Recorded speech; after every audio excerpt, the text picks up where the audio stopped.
इस वेपन को ध्यान से देखिए। ये इजराइल का जाना माना एयर डिफेंस सिस्टम है जिसको हम लोग आयरन डोम के सिस्टम के नाम से भी जानते हैं। ना वैसे तो ये वेपन सिस्टम बहुत ही शक्तिशाली माना जाता है, लेकिन दोस्तों इसमें दो बहुत ही बड़ी लिमिटेशंस है। पहली लिमिटेशन ये है इसकी रेंज की।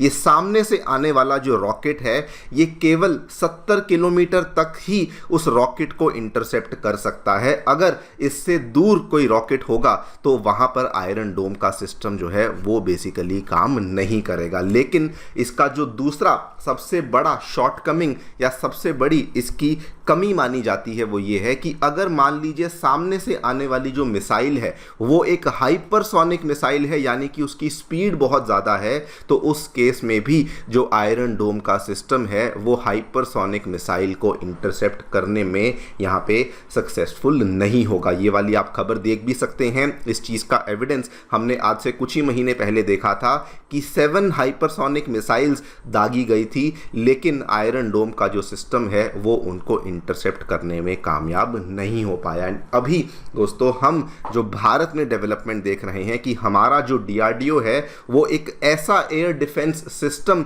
यहाँ पर बना रहा है जिसको प्रोजेक्ट कुशा के नाम से भी जाना जा रहा है, जिसके तहत हम लोग एक long range surface to air missile system को बेसिकली बनाने का प्रयास कर रहे हैं, जिसकी सबसे पहली बात तो जो रेंज है वो 250 किलोमीटर होगी और इसमें कहा गया है कि जो इसकी मैक्सिमम रेंज है वो 400 किलोमीटर भी होगी, यानी कि 400 किलोमीटर की दूरी से आने वाले टारगेट को भी हम लोग यहाँ पे डिस्ट्रॉय कर पाएंगे। लेकिन जो इसका बेस्ट पार्ट है वो ये है कि अगर सामने से आने वाली जो मिसाइलें हैं, अगर मान लीजिए कि वो हाइपरसोनिक स्पीड से भी आ रही हैं, 8600 किलोमीटर प्रति घंटे की रफ्तार से भी आ रही हैं, उस केस में भी ये उन मिसाइलों को भी यहाँ पे डिस्ट्रॉय करने की क्षमता हमारा जो एयर डिफेंस सिस्टम है ये रख पाएगा। इस चीज़ को लेकर जो लेटेस्ट अपडेट है वो सामने आ चुका है कि हमारा जो डिफेंस मिनिस्ट्री के तहत आने वाला डिफेंस एक्विजिशन काउंसिल है, उन्होंने प्रोजेक्ट कुशा की प्रोक्योरमेंट के लिए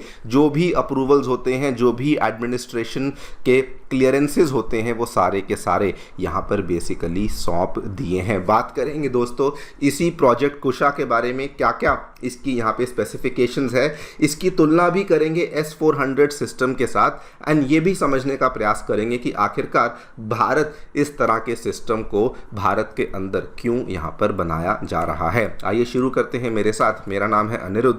यदि आप लोग हमें फॉलो करना चाहते हैं, हमारे लेक्चर्स के अपडेट्स को प्राप्त करना चाहते हैं, तो यहाँ पर दिए गए टेलीग्राम चैनल्स के माध्यम से ऐसा कर सकते हैं। आगे बढ़ने से पहले बताना चाहूँगा कि अनअकैडमी के ऑफलाइन सेंटर्स नई दिल्ली के करोल बाग, नई दिल्ली के मुखर्जी नगर एवं उत्तर प्रदेश के प्रयागराज में आ चुके हैं। इन सभी ऑफलाइन सेंटर्स में हम लोग आपके लिए जीएस कोर्सेज, साथ में सीसैट, ऐसे writing classes, current affairs coverage and test series जैसी सारी सेवाएं अवेलेबल करवा रहे हैं। अगर आपको कोई भी डाउट है, मेंटरशिप की आवश्यकता है, आप लोग हमारे सेंटर्स को विजिट कर सकते हैं या फिर नीचे दिए गए फ़ोन नंबर्स पर फ़ोन भी कर सकते हैं। ऑल्सो अगर आपको फ्री स्टडी मटेरियल चाहिए तो आप लोग हमारी अनअकैडमी ऐप को डाउनलोड कर सकते हैं, जिसका लिंक आपको डिस्क्रिप्शन बॉक्स में नीचे दिया गया है। Alright, directly coming to the point. So basically हमारा जो डीआरडीओ है वो एक नए प्रोजेक्ट के ऊपर काम कर रहा है जिसका नाम है प्रोजेक्ट कुशा। और ये जो प्रोजेक्ट कुशा है इसके अंदर हम लोग 3 तरह की long range air defence missile systems को तैयार कर रहे हैं। इसमें जो 3 तरह की सिस्टम्स हैं, पहला है 150 किलोमीटर, दूसरा है 250 से 300 किलोमीटर एंड चौथा है 400 किलोमीटर। ये एक अलग तरह की मिसाइल है जिसमें कि क्या होता है कि मान लीजिए सामने से आपके ऊपर कोई मिसाइल दागी गई है, आप लोग उस मिसाइल को इंटरसेप्ट करने का कोशिश करेंगे, अपनी तरफ से एक मिसाइल को फायर करेंगे एंड कोशिश करेंगे कि इस मिसाइल को आप लोग हवा के ही अंदर बेसिकली डिस्ट्रॉय कर सकें। एंड हम लोग जो इसमें 3 तरह के एयर डिफेंस मिसाइल सिस्टम्स को तैयार कर रहे हैं, जो सबसे लॉन्गेस्ट रेंज है वो 400 किलोमीटर की है, यानी कि जो रशिया के द्वारा बनाया गया, जो रशिया के द्वारा डेवलप किया गया S-400 एयर डिफेंस सिस्टम है, ये उसकी तुलना के आसपास हम लोग हमारा प्रोजेक्ट कुशा बेसिकली यहाँ पर तैयार कर रहे हैं।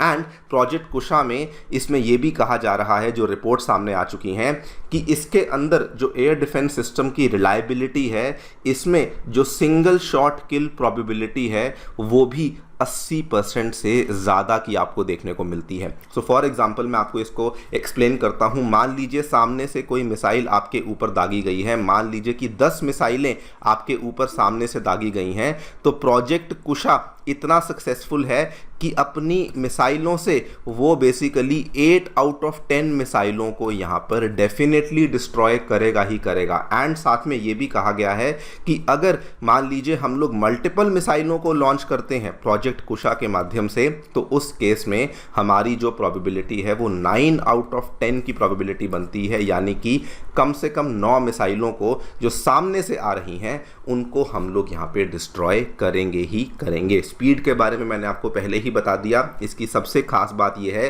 कि इसकी जो स्पीड है, मतलब कि सामने से आने वाली जो मिसाइल है, ये 8600 किलोमीटर प्रति घंटे की रफ्तार से आने वाली मिसाइल को भी इंटरसेप्ट करने की क्षमता प्रोजेक्ट कुशा के अंदर हमें देखने को मिल जाती है। नाउ रेंज के हिसाब से तो हम लोग इसकी तुलना S-400 के साथ कर सकते हैं, लेकिन स्पीड के हिसाब से S-400 आई थिंक दुनिया का सबसे ज़्यादा शक्तिशाली एयर डिफेंस सिस्टम माना जाना चाहिए, बिकॉज उसके अंदर इतनी क्षमता है कि अगर सामने से आने वाली जो आपका मिसाइल है या एयरक्राफ्ट है जो भी है, अगर मान लीजिए वो 17,000 किलोमीटर प्रति घंटे की रफ्तार से आ रहा है, ऑब्वियसली उसको भी S-400 जो है वो यहाँ पर वैसे टारगेट को भी डिस्ट्रॉय कर सकता है। तो यस, रेंज की तुलना में हम लोग उसके नज़दीक पहुँच जाएंगे, लेकिन स्पीड की तुलना में उसके नज़दीक हम लोग नहीं पहुँचेंगे। खैर, सवाल ये आता है कि इंडिया जब ऑलरेडी हम लोग इस तरह का सिस्टम रशिया से प्रोक्योर कर रहे हैं, तो फिर हम लोग इसको इंडिजिनसली भारत के अंदर क्यों बना रहे हैं? इसके पीछे की रीजनिंग काफ़ी सिंपल है। देखिए, सबसे पहली बात, इस तरह की जो एंटी शिप मिसाइलें हैं जिसके माध्यम से आप किसी शिप को डिस्ट्रॉय कर सकते हैं, जिसके माध्यम से आप किसी भी नेवल वॉरशिप को डिस्ट्रॉय कर सकते हैं, ये दुनिया भर में बहुत तेज़ी से बनती जा रही हैं। सो फॉर एग्जांपल, मान लीजिए चाइना या पाकिस्तान है, मान लीजिए ये भारत का एक बहुत बड़ा एयरक्राफ्ट कैरियर है, चाइना या पाकिस्तान ने कोई मिसाइल दागी और इस एयरक्राफ्ट कैरियर को अपनी 1 या 2 मिसाइलों से ही डिस्ट्रॉय कर दिया। अब ये जो इक्वेशन है ये बहुत ख़राब हो जाती है। क्यों? क्योंकि जो सामने से आने वाली मिसाइलें हैं उनकी वैल्यू क्या होगी? ज़्यादा से ज़्यादा 10,000 करोड़ की उनकी वैल्यू होगी। लेकिन दोस्तों, ये जो आपने एयरक्राफ्ट कैरियर तैयार किया है, जो कि भारत के पास वैसे ही बहुत कम संख्या में है, इसकी जो वैल्यू होती है ये लाखों करोड़ों में होती है। और अगर सामने से आने वाली एक छोटी सी मिसाइल इसको डिस्ट्रॉय कर दे तो इसका जो डैमेज है, फाइनेंशियल डैमेज, साथ में मिलिट्री के लिए डैमेज, ये बहुत ही बड़ा बन जाता है। एंड इसीलिए बिकॉज चाइना के पास ऐसी एंटी शिप मिसाइलें हैं जिसका नाम है DF-21D, जिसको कि कैरियर किलर कहा जाता है, मतलब कि वो अपनी एक मिसाइल से पूरे के पूरे एयरक्राफ्ट कैरियर को ही ख़त्म कर सकती है, उसको डुबा सकती है। सिमिलरली पाकिस्तान के पास बाबर मिसाइल है जो कि वो एंटी शिप मिसाइल की तरह इस्तेमाल करता है, जो कि अगेन किसी छोटी मोटी नेवल वॉरशिप को भी डिस्ट्रॉय कर सकती है। इसीलिए DRDO ने यहाँ पर फैसला लिया कि हमें इस तरह के एंटी एयर डिफेंस सिस्टम को तैयार करना है जो कि सामने से आने वाली मिसाइलों को बेसिकली डिस्ट्रॉय कर सके, सो दैट हमारे जो इतने बड़े बड़े जो ये नेवल एसेट्स हैं इनको हम लोग समुंदर में इनकी सुरक्षा यहाँ पर कर सकें। एंड इस तरह के जो वेपन्स हैं वो ईरान जैसे देश हुए, अमेरिका जैसे देश हुए, वो भी तैयार कर चुके हैं। इसीलिए भी हम लोग भी अब इस रेस में अंदर घुसना शुरू कर चुके हैं। सो मेन एजेंडा यहाँ पर बेसिकली नेवी वॉरशिप्स को, नेवी के एसेट्स को बचाने का है, जो कि हम लोग प्रयास कर रहे हैं। एक और रीज़न जिसकी वजह से प्रोजेक्ट कुशा के ऊपर काम किया जा रहा है अभी तक क्या है, भारत के पास एक तो S-400 अवेलेबल है, लेकिन ये मेनली हम लोग चाइना पाकिस्तान के बॉर्डर पर इसको डिप्लॉय किया हुआ है। दूसरी चीज़, हमारे पास आकाश का एयर डिफेंस सिस्टम है, लेकिन आकाश एयर डिफेंस सिस्टम की जो मैक्सिमम रेंज है ये केवल 45 किलोमीटर्स की है। इसमें आकाश का जो next generation air defence system है वो भी तैयार कर लिया है, लेकिन उसकी भी जो रेंज है वो केवल 70 किलोमीटर की ही देखने को मिलती है।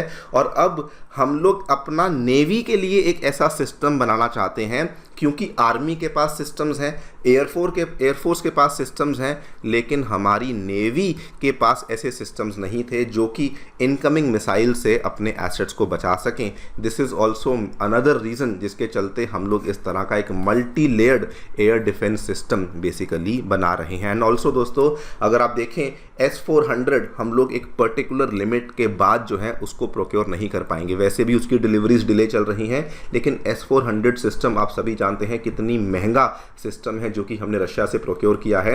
And we also want to make sure कि हमारी जो डिपेंडेंस है वो रशिया के ऊपर ख़त्म हो एंड हम लोग हमारा जो स्वदेश निर्मित सिस्टम है उसी को बना सकें। ये मल्टीपल रीजंस हैं जिसकी वजह से हम लोग प्रोजेक्ट कुशा के ऊपर आज की घड़ी में काम कर रहे हैं। एंड ऑलरेडी हम लोग, बल्कि इसकी बहुत सारी रिपोर्ट सामने आ चुकी हैं, देयर इज़ अ पॉसिबिलिटी कि ये सिस्टम जो है ये ऑलरेडी बनकर तैयार हो भी चुका है। वैसे मैं आपको बता दूं कि सिमिलर एयर डिफेंस सिस्टम के ऊपर DRDO काम कर रहा है जो कि लेज़र बेस्ड है, that is called as Durga 2। और वहाँ पर भी हमारी कोशिश यही है कि सामने से आने वाली मिसाइलों को हम लोग मात्र एक लेज़र के माध्यम से इंटरसेप्ट कर सकें, जिसमें हमारी जो कॉस्ट है वो और भी ज़्यादा कम हो सके। देखते हैं क्या क्या होता है। बाकी आप लोग जो भी सोचते हैं ज़रूर बताएं हमें कमेंट सेक्शन में। Thank you so much for listening, stay tuned and